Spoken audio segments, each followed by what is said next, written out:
Central university entrance test जिसे अप्रैल 2022 में लागू किया गया। बहुत सारे लोगों के मन में ये सवाल है कि CUET क्या होता है, किस तरीके से काम करता है, और अगर हमें किसी बड़ी यूनिवर्सिटी में एडमिशन लेना है तो हमारा एडमिशन किस तरीके से संभव है CUET के द्वारा। अब तक क्या होता था कि अगर 12th में आपके परसेंटेज बहुत ज़्यादा अच्छे हैं तो आपको कोई बेहतरीन कॉलेज मिल जाएगा, जैसे JNU या फिर नियरेस्ट आपके जो भी बड़ी यूनिवर्सिटी होगी आसानी से आपको वो मिल जाएगी। पर अब 12th के मार्क्स कोई काम नहीं आएंगे इन यूनिवर्सिटीज़ में एडमिशन लेने के लिए। आपके काम आएगी तो सिर्फ और सिर्फ CUET।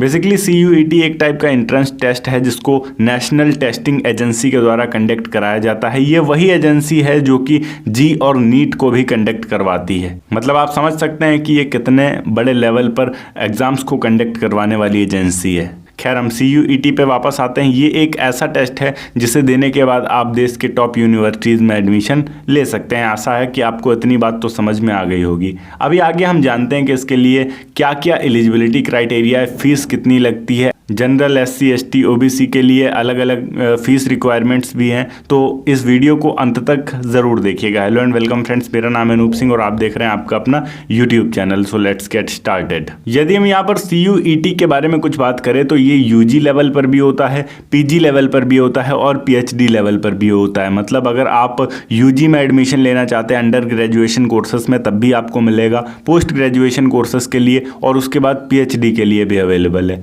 ये हर साल अप्रैल महीने में लगभग देश और विदेश समेत 50 शहरों में कंडक्ट करवाया जाता है। हालांकि पहले भी एक एंट्रेंस एग्जाम होता था CUCET, मगर उस एंट्रेंस एग्जाम में केवल 12 यूनिवर्सिटीज़ शामिल थी। पर यहाँ पर अब 12 से बढ़ाकर लगभग 43 से 45 यूनिवर्सिटीज़ शामिल की गई हैं। साथ ही साथ यहाँ पर अगर आप किसी अन्य भाषीय राज्य जैसे तमिलनाडु या कर्नाटका या पंजाब जैसे राज्य से आते हैं तो आपको यहाँ पर 13 भाषाओं का ऑप्शन भी मिलता है एग्ज़ाम देने के लिए। इस एग्ज़ाम के लिए एलिजिबिलिटी क्राइटेरिया की बात करें तो उम्मीदवार किसी भी मान्यता प्राप्त बोर्ड से कम अगर जनरल है तो वो 50% अंकों के साथ में, और यदि वो SC ST में आता है तो 45% मार्क्स होने ज़रूरी हैं। वहीं अगर आप BTech के लिए एडमिशन लेना चाहते हैं तो किसी जनरल बंदे के लिए 45% और अगर SC ST में आता है तो 40%। यदि PG यानी पोस्ट ग्रेजुएशन कोर्सेस को आप करना चाहते हैं तो जनरल के लिए यहाँ पर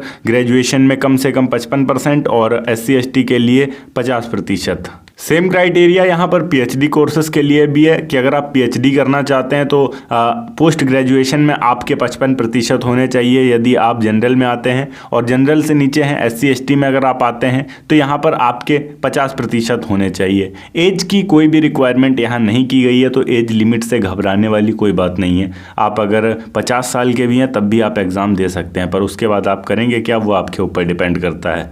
50 बाद कोई नौकरी नहीं मिलती, बिजनेस कर सकते हैं अपना। यदि आप इस टेस्ट को देना चाहते हैं तो एप्लीकेशन आप इनके ऑफिशियल वेबसाइट से भर सकते हैं जाकर।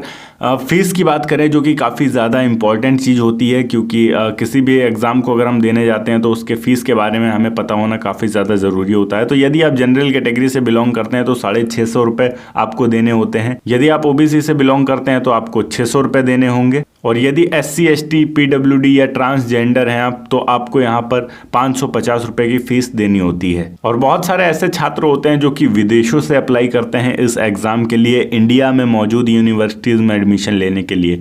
तो विदेशी छात्रों को यहाँ पर एग्ज़ाम फ़ीस देनी होगी 3000 रुपये। अब कुछ इस एग्ज़ाम के बारे में बात कर लेते हैं। ये exam totally computer based exam होता है।